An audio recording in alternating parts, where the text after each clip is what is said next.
Capítulo 7. Masonería en Estados Unidos.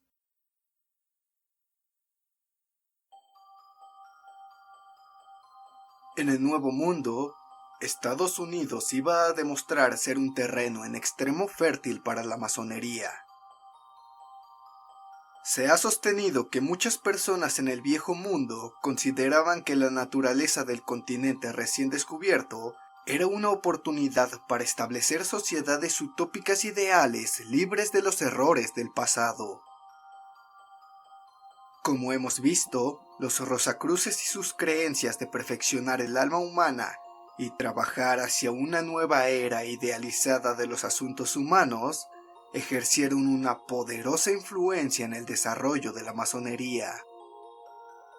En este sentido, Estados Unidos, libre de las restricciones de la Iglesia Católica Romana, presentaba un enorme campo para la diseminación e influencia de las sociedades masónicas.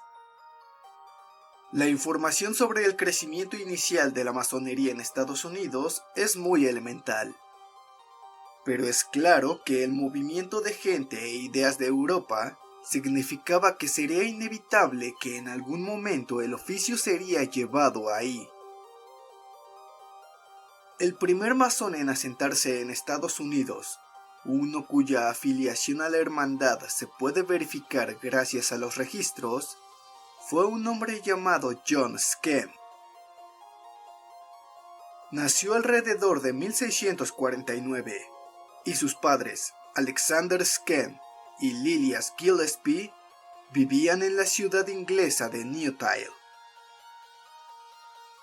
Se registra a Skene como masón en una logia de Aberdeen en 1670. En 1682 emigró a Estados Unidos, donde se estableció con su familia en una plantación de Nueva Jersey. Skene parece haber logrado el éxito en su país recién adoptado y se elevó al puesto de vicegobernador colonial para Jersey del Oeste. Sin embargo, la falta de evidencias hace que parezca improbable, aunque no imposible, que Skene creara o participara en cualquier actividad masónica en Estados Unidos. El primer colono registrado que nació en Estados Unidos y se volvió masón fue Andrew Blecher. En 1704 lo reclutaron en una logia mientras estaba en Inglaterra. En 1733, la primera logia estadounidense en recibir un título de la Gran Logia de Inglaterra fue la Logia de San Juan en Boston. Las logias masónicas también eran visibles en Estados Unidos dentro de logias militares del ejército británico que llevaban a cabo sus ceremonias y reuniones en el campo. Benjamin Franklin tuvo un papel importante en la promoción de la masonería en Estados Unidos gracias a su trabajo en periódicos como la Gaceta de Pensilvania. Franklin se hizo masón en 1732 y llegó a segundo vigilante de la Gran Logia de Pensilvania en el mismo año. Se ha afirmado que el sistema de logias en Estados Unidos proporcionaba un foro para la discusión de puntos de vista durante este periodo, y también sirvió en gran medida como factor unificador para las colonias. Franklin se convirtió en el defensor franco de los derechos estadounidenses contra los controles del gobierno británico, y por supuesto, tendría un papel sumamente importante en la fundación de la emergente nación.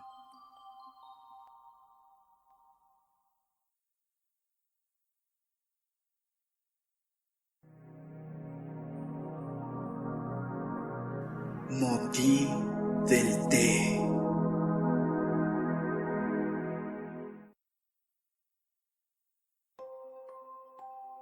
En la actualidad se recuerda el Motín del Té como uno de los eventos más importantes que condujeron a la Guerra de Independencia de Estados Unidos y a que lograra la independencia del gobierno británico.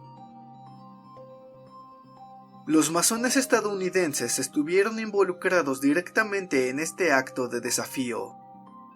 Un pequeño grupo de hombres que habían ocultado sus identidades vistiéndose como indios Mohawk subieron a escondidas a un barco británico el 16 de diciembre de 1773. El barco mercante, llamado Dartmouth, era propiedad de la Compañía Británica de las Indias Orientales. Una vez a bordo, los hombres procedieron a lanzar su carga de 32 arcones de té al puerto de Boston. El valor del té se calculó en 10,000 libras. El propósito de este extraño acto de sabotaje era protestar contra los impuestos al té y, más en general, contra los impuestos británicos sin representación democrática. Se afirma que la incursión se preparó en la sala larga del vestíbulo de los masones, un establecimiento que antes había sido una taberna llamada Green Dragon. El grupo que efectuó la incursión era conocido como Hijos de la Libertad, pero entre sus miembros había masones. 12 miembros de la logia de San Andrés, Boston, participaron en el motín del té. Vale la pena notar que otros 12 se hicieron masones después de este acto de subversión.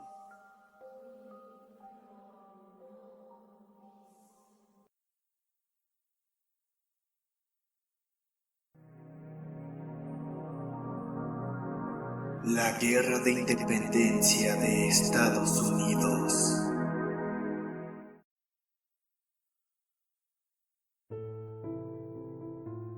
George Washington dirigió al ejército colonial en su mayor parte sin entrenar contra las fuerzas británicas. Washington nació en Virginia en 1732 y se hizo masón en 1753. Cuando lo iniciaron en la logia de Fredericksburg. En 1788 se convirtió en maestro colegiado de una logia en Alejandría. Sin embargo, aunque Washington, como muchos de los generales del ejército colonial, era masón, parece que no estaba muy involucrado en las actividades de la logia. Mientras Washington dirigía el conflicto, Franklin viajó a Francia para buscar ayuda. En 1777 lo iniciaron en la logia Les Neuf Sœurs, o la logia de las 9 hermanas en París. El siguiente año ayudó a iniciar a Voltaire en la logia. La amistad entre los dos hombres ayudó a influir en la simpatía del pueblo francés hacia la causa estadounidense. Como ya se ha hecho notar, había masones en ambos lados de la Guerra de Independencia de Estados Unidos. Un ejemplo interesante y poco común de un indio nativo estadounidense que se convirtió en masón es el líder guerrero Mohawk Joseph Brant, conocido como Thayendanegea en su propio idioma. Brant visitó Inglaterra en 1775 con el fin de representar al pueblo Mohawk, que peleaba del lado de los británicos, para asegurar que la corona británica y sus funcionarios harían realidad sus promesas de protección cuando terminara el conflicto. Durante la década de 1770, Brant se había elevado al rango de capitán en el ejército británico. Durante su visita a Inglaterra, se le reclutó en una logia masónica y se mezcló con diversas figuras notables de la sociedad inglesa, como James Boswell y Hugh Percy, segundo duque de Northumberland. En la actualidad, el delantal masónico que la logia le dio se encuentra en la logia Barton en Hamilton, Ontario. A su vuelta a Estados Unidos, participó en la lucha con los rebeldes y los británicos más adelante entregaron a los prisioneros Mohawk para que fueran torturados. Sin embargo, varios prisioneros hicieron signos masónicos y fueron liberados.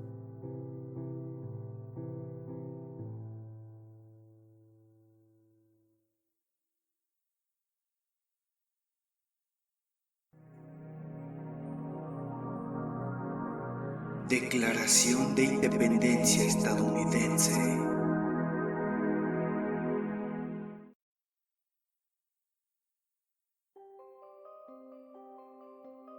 Cuando el Congreso publicó la Declaración de Independencia en 1776, 15 de los 56 signatarios eran masones, o es probable que hubieran sido miembros. Se ha sostenido que los ideales y valores de la masonería también ejercieron una poderosa influencia en la formulación de la Constitución de Estados Unidos. La Constitución se confirmó el 13 de septiembre de 1788.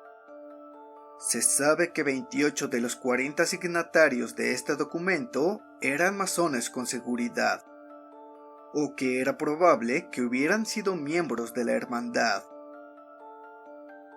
Se sabe asimismo que George Washington y Benjamin Franklin eran masones, como lo eran John Blair, John Dickinson, Rufus King, Gunning Bedford hijo, David Brearley, Daniel Carroll y Jacob Broome. Es interesante que varios más de los signatarios de la Constitución se volvieran masones en fechas posteriores.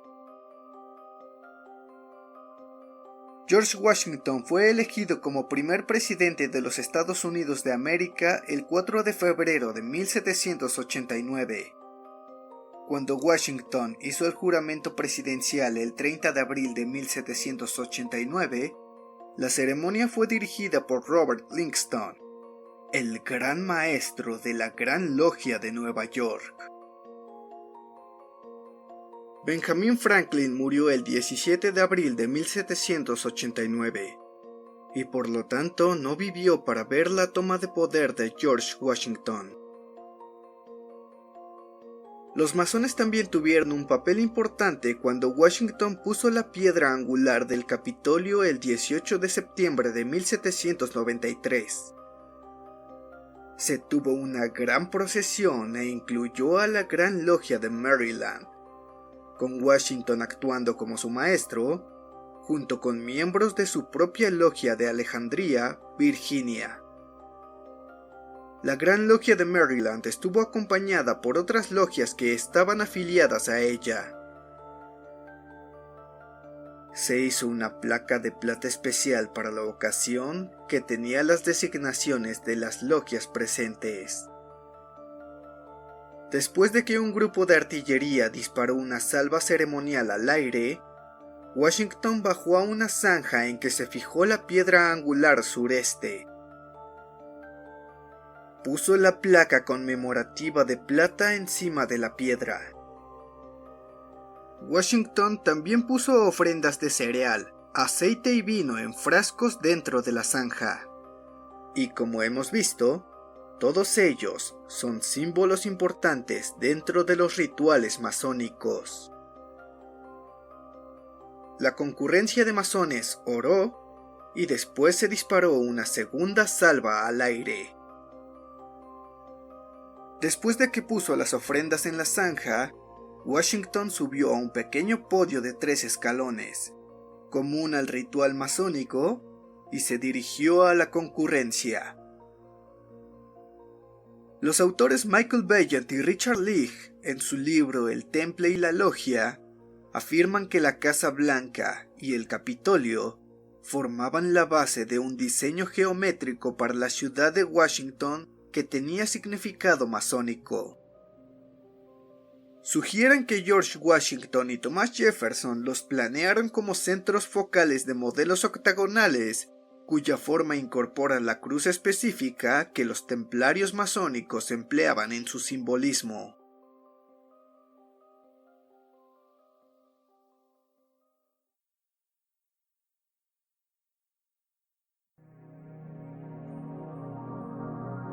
Monumento Nacional de Washington.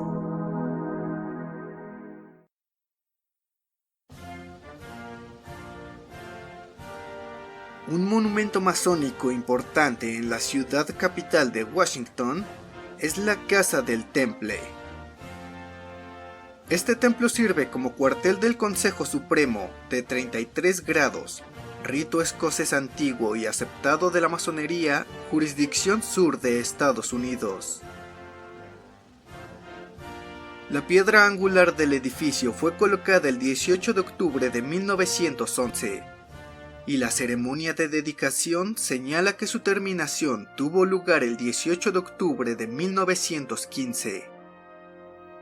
El templo también es el lugar de reposo final del general de la Guerra Civil Albert Peake, que fue muy influyente en popularizar el rito escocés en la jurisdicción sur de la masonería de Estados Unidos. La arquitectura de la Casa del Temple se basó en el mausoleo de Mausolo, una de las 7 maravillas del mundo antiguo.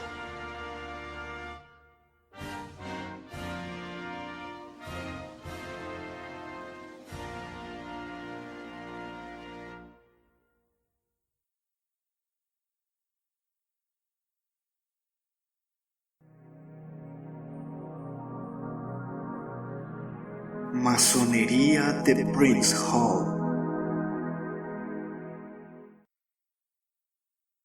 El primer afroestadounidense en volverse masón fue un hombre llamado Prince Hall, quien se inició en la Logia Militar Constitución Irlandesa en Boston, Massachusetts, en 1775. Prince Hall se volvió masón con 14 afroamericanos más nacidos libres. Aunque existen pocos detalles sobre la vida de Prince Hall, se afirma que nació el 12 de septiembre de 1748 en Barbados. Es posible que fuera esclavo en Boston y que lo liberaran en 1770. Se cree que combatió en la Guerra de Independencia. Después de que se le iniciara como masones, Prince Hall y 14 afroestadounidenses más solicitaron un título de logia a la Gran Logia Premier de Inglaterra. Su solicitud tuvo éxito y pasaron a formar la Logia Africana número 459, Gran Logia Premier de Inglaterra, en 1787.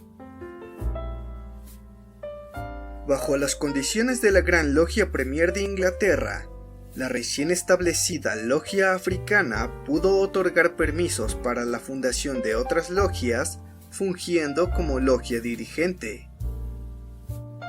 Después se formaron otras logias africanas en otras ciudades estadounidenses como Nueva York. En 1791, Prince Hall se convirtió en el Gran Maestro de la Gran Logia Africana de Norteamérica. Y después de su muerte, acaecida en 1807, el nombre de la logia cambió a Gran Logia Prince Hall de Massachusetts en 1808 como tributo a él.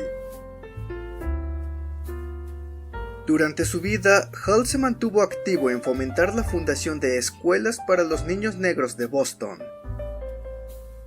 La Logia Africana de Boston se volvió independiente de la Gran Logia de Inglaterra en 1827. Se reconoce que los masones afroestadounidenses de Prince Hall contribuyeron en gran medida a la educación de hombres y mujeres negros dentro de sus logias, y también proporcionando fondos para becas universitarias. En la actualidad, las logias Prince Hall, como la mayoría de las logias masónicas, están abiertas a personas de antecedentes multiétnicos.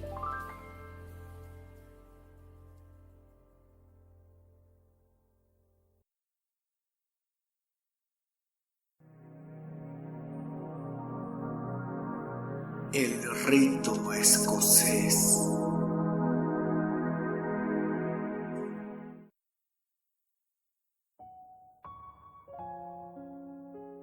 Como hemos visto, la masonería iba a prosperar en Estados Unidos, y se habían adoptado otros dos sistemas de grados masónicos para permitir a los maestros masónicos aprender más sobre el oficio.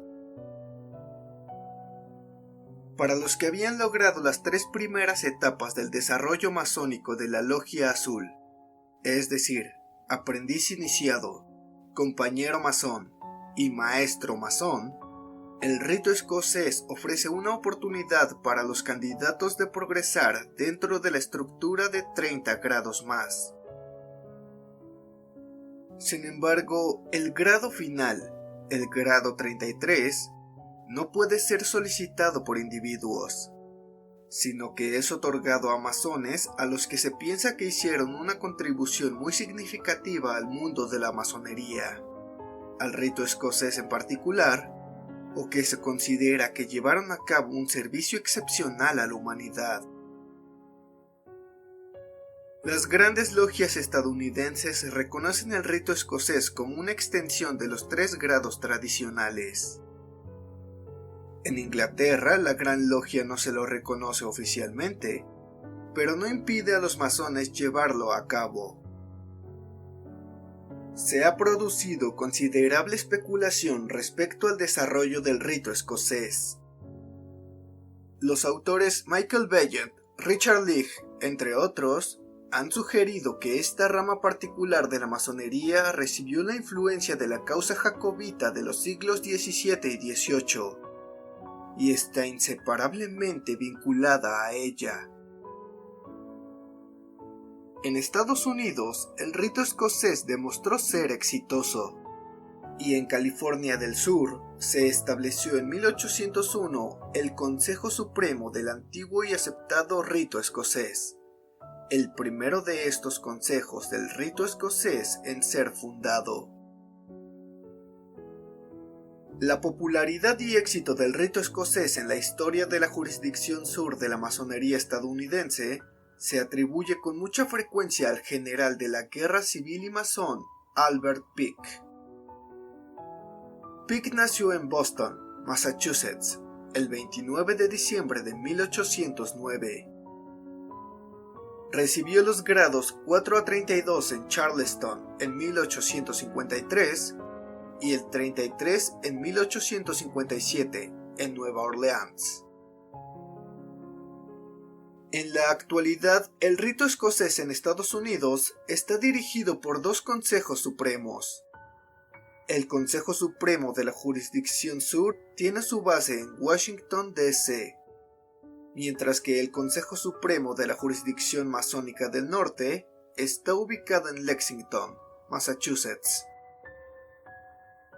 Los masones que trabajan en los diferentes grados del rito escocés se reúnen en grupos llamados valles, sobre los que el Consejo Supremo tiene autoridad en particular.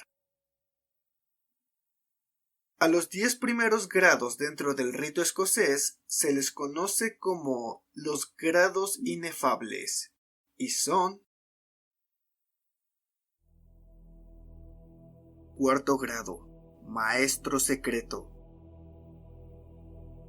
En este grado, el candidato aprende que con el fin de cumplir sus deberes, a veces es necesario guardar secretos y seguir siendo confiable.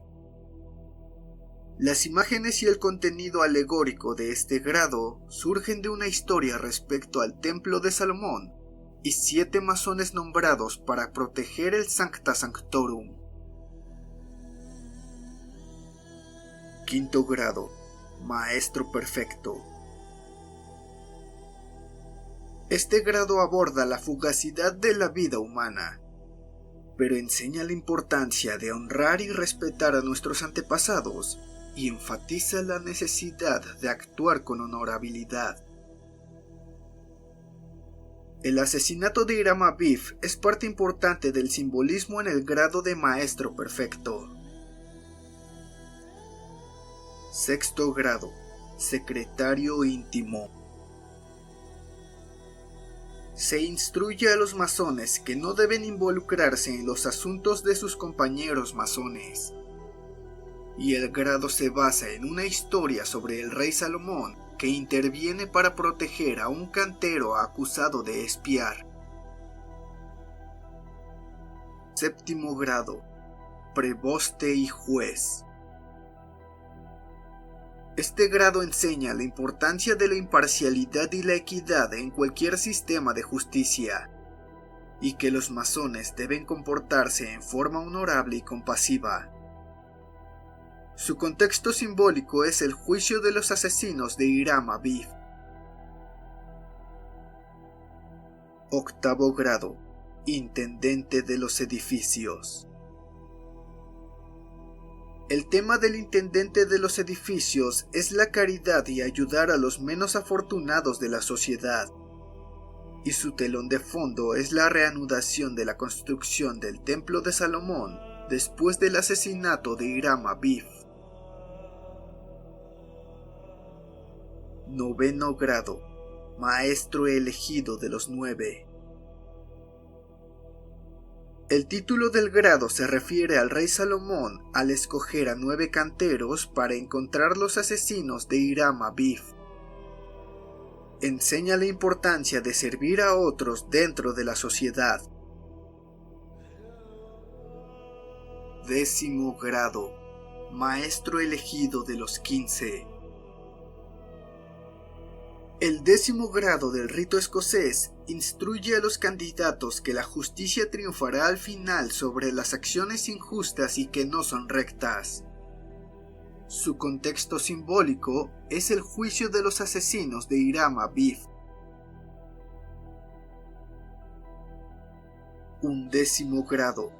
Maestro elegido de los 12. El 11º grado tiene el propósito de mostrar a los masones que quienes muestran honestidad e imparcialidad y se comportan con honor, cosecharán las recompensas de sus acciones.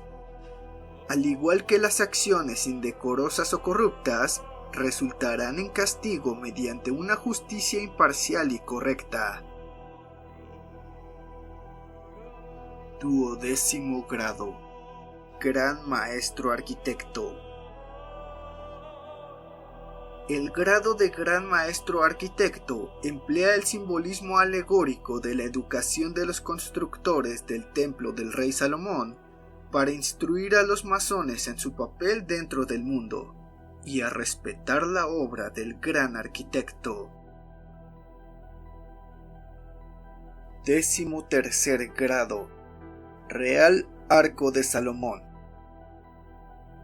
Este grado se refiere a las dificultades y apuros que debe enfrentar un masón al esforzarse por la perfección. Enseña que el logro de las altas metas depende de la lucha y trabajo persistentes y a veces difíciles. 14º grado. Gran elegido perfecto y sublime.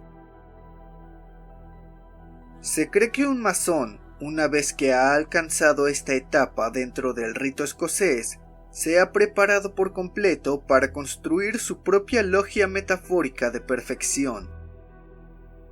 En este grado el candidato descubre que se construyó una cámara oculta bajo el templo de Salomón para albergar un artefacto precioso al que se hace referencia como el pilar de la belleza.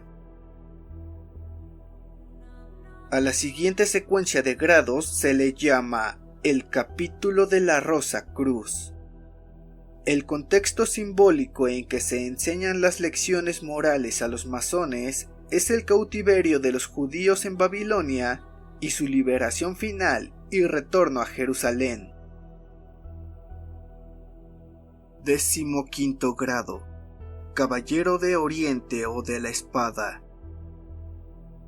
Los candidatos aprenden que es esencial retener su integridad y creencias y que no se les debe disuadir de ellas. 16º grado. Príncipe de Jerusalén. Cuando los judíos volvieron a Jerusalén, llevaron a cabo la construcción del segundo templo y enfrentaron penalidades, a menudo teniendo que luchar por su libertad. Los masones aprenden que deben cumplir sus responsabilidades incluso al enfrentar penalidades y peligro. 17º grado. Caballero de Oriente y Occidente. Este grado reconoce la lección de que el templo duradero del gran arquitecto no se encuentra en el mundo material, sino dentro del mundo espiritual. 18º grado. Caballero Rosacruz. El máximo grado del capítulo de la Rosacruz instruye a los masones para construir un templo a Dios dentro de ellos, y se ocupa de los temas rosacruces de cambiar la sociedad mediante la transformación de nuestras propias almas. Se hace referencia a la siguiente etapa dentro del rito escocés como el Consejo de Kadosh, y va del 19º al 30º. 19º grado. Gran Pontífice. El tema del grado del Gran Pontífice es que el masón debe ver más allá de las creencias y religiones individuales, y que quienes creen en un poder divino y la inmortalidad del alma son uno. 20º grado. Maestro ad vitam. El maestro ad vitam se encarga de los problemas y los requisitos del liderazgo. Enfatiza la importancia de que los individuos trabajen juntos para mejorar la sociedad. 21º grado. Patriarca Noakita. Este grado enfatiza que los masones no deben abusar de su posición dentro de la masonería, y deben actuar en forma honorable y dentro de la ley. También enseña respeto por una justicia administrada en forma correcta y justa.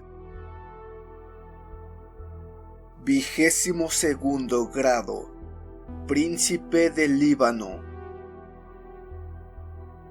El 22º grado toma su título de un nombre antiguo para el país del Líbano. En la historia de la construcción del Templo de Salomón, la madera de cedro que se empleó provenía del Líbano. El grado enseña el valor y honor inherentes al trabajo duro mediante la estructura alegórica de cortar madera. 23º grado. Jefe del tabernáculo. Se recuerda al masón luchar siempre por dar ayuda a sus semejantes y llevar a cabo buenas obras en reconocimiento del gran arquitecto.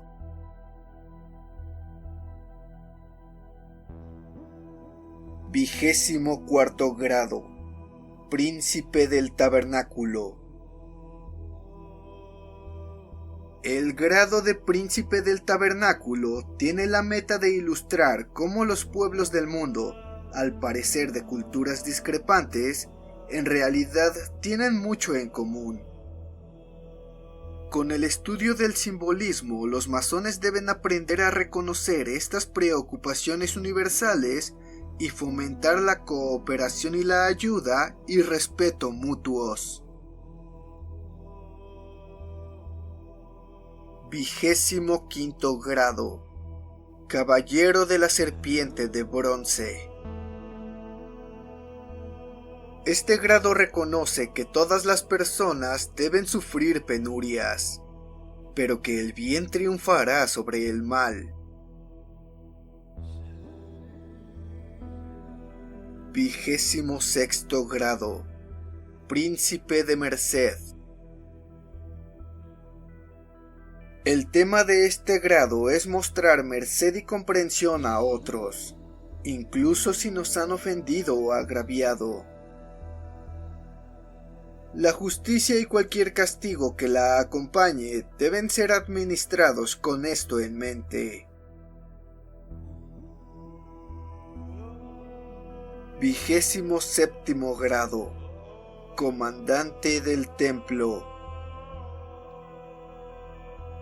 El 27º grado se basa en lo que se sabe de la Orden Cruzada, conocida como los Caballeros Teutónicos de la Casa de Santa María de Jerusalén. La Orden llevó a cabo la función doble de proporcionar ayuda médica y servir como guerreros. 28º grado. Caballero del Sol. El grado de Caballero del Sol tiene una fuerte influencia de la Cábala y el concepto del árbol de la vida. 29º grado. Caballero de San Andrés. Se muestra al masón la importancia de tratar las ideas y creencias de otros con respeto, y el grado fomenta un espíritu de tolerancia con humanidad. 30º grado. Caballero Kadosh. El Caballero Kadosh es el grado final en el Consejo de Kadosh, y enseña que las dificultades que enfrentamos nos mejoran como personas, y que los masones deben luchar por proteger el templo interno metafórico que han construido mediante su entrenamiento masónico. 31º grado. Inspector Inquisidor Comandante.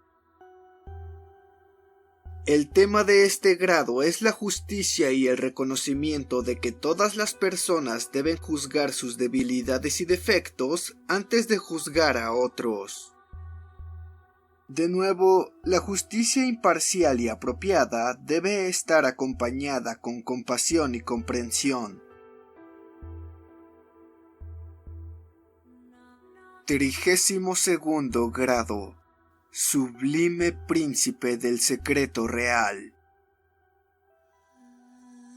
El 32º grado examina la diferencia en la naturaleza humana entre nuestros seres físicos y nuestros seres espirituales. Enseña que lo espiritual puede superar el egoísmo y el interés personal mediante la lucha, y que los masones deben hacer grandes sacrificios para ayudar a otros.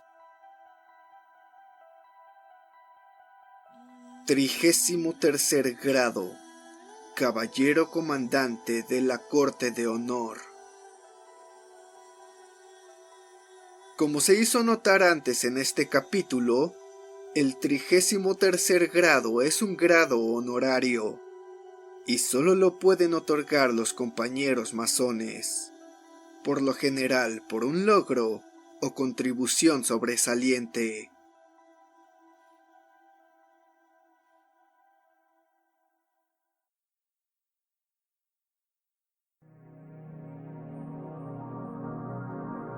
El rito de York.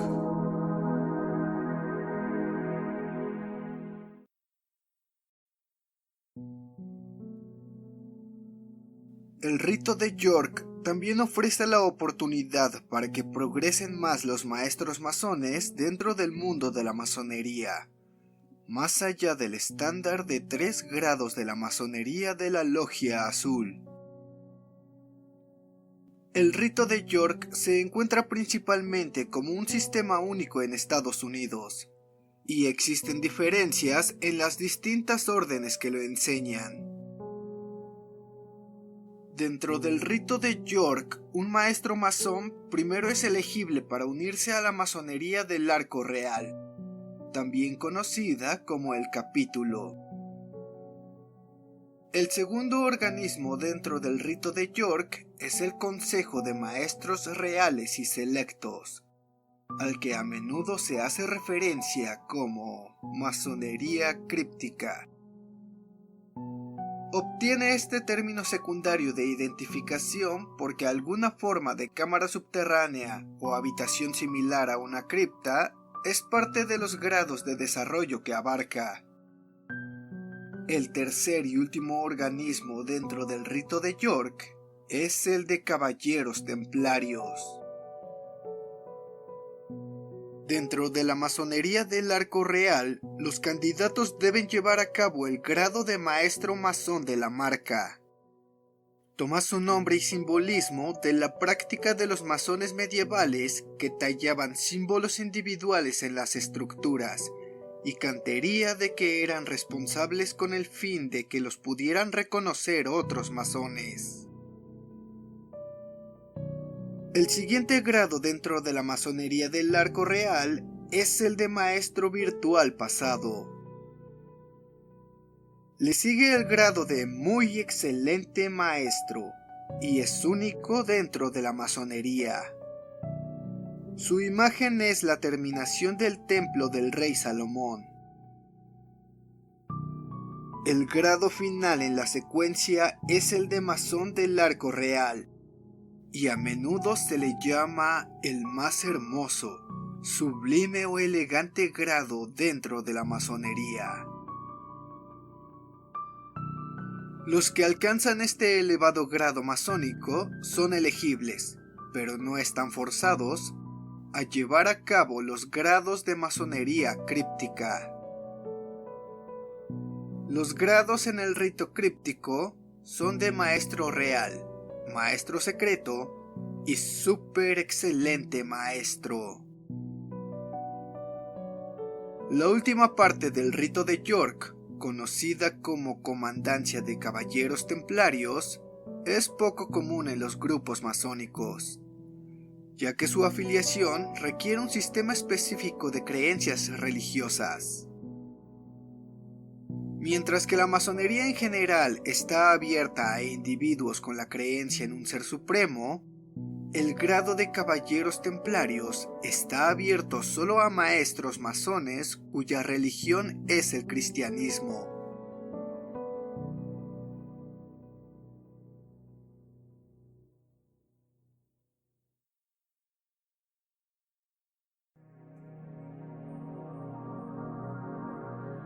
William Morgan.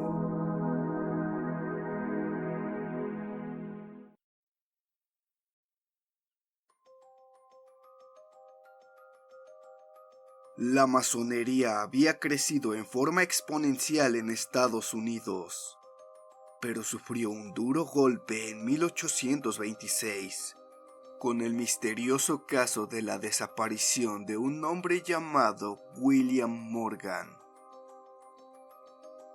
Originario de Culpeper, en Virginia, viajó a Canadá para buscar trabajo, donde terminó por residir en la ciudad de Batavia en el estado de Nueva York.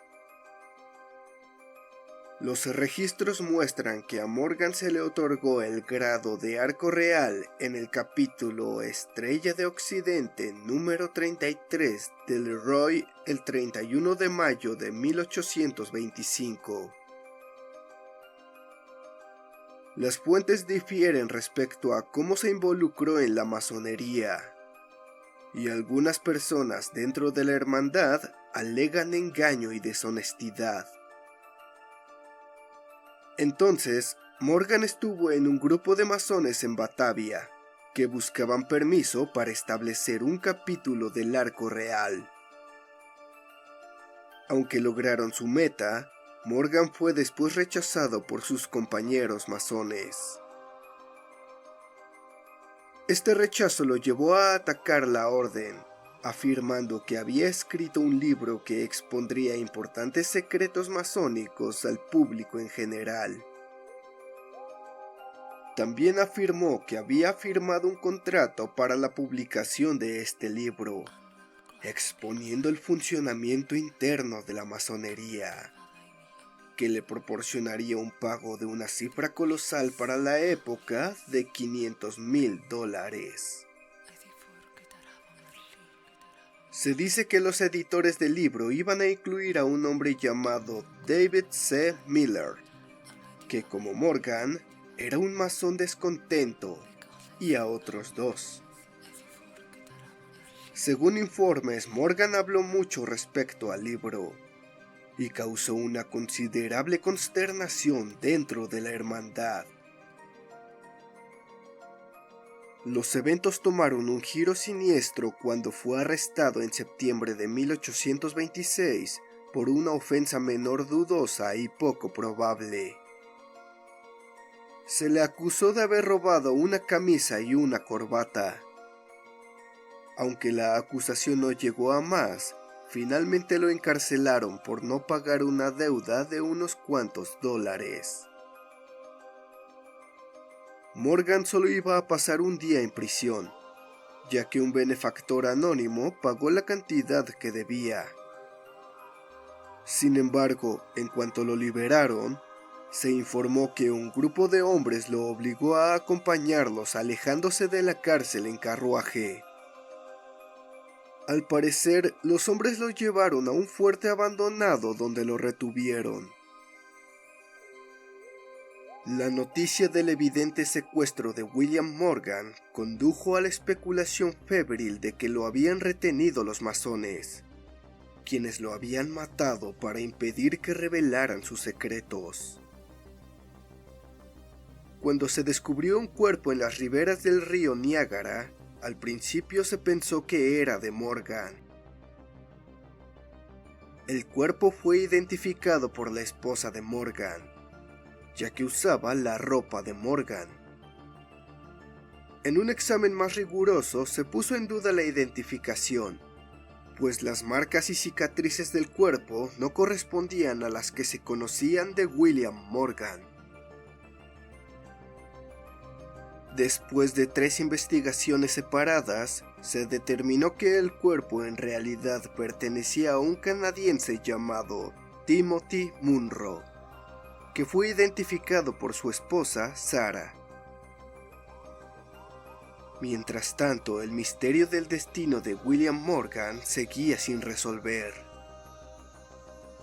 7 hombres, de los que se sabía que eran masones, fueron arrestados por el secuestro de Morgan, pero nunca se hicieron acusaciones de asesinato, pues no se encontró el cuerpo.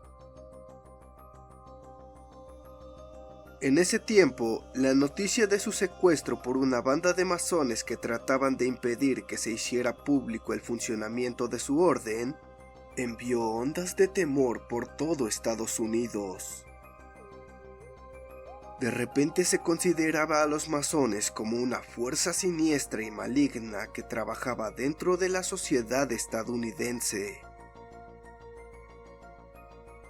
En el periodo justo después del secuestro estaban muy exacerbados los sentimientos antimasónicos. La iglesia condenó a los masones. Incluso se obligó a algunas personas a renunciar a sus trabajos por ser masones. Se fundaron publicaciones como la Revista Antimasónica, y se produjo una disminución significativa en el número de candidatos masónicos y de logias en todo Estados Unidos.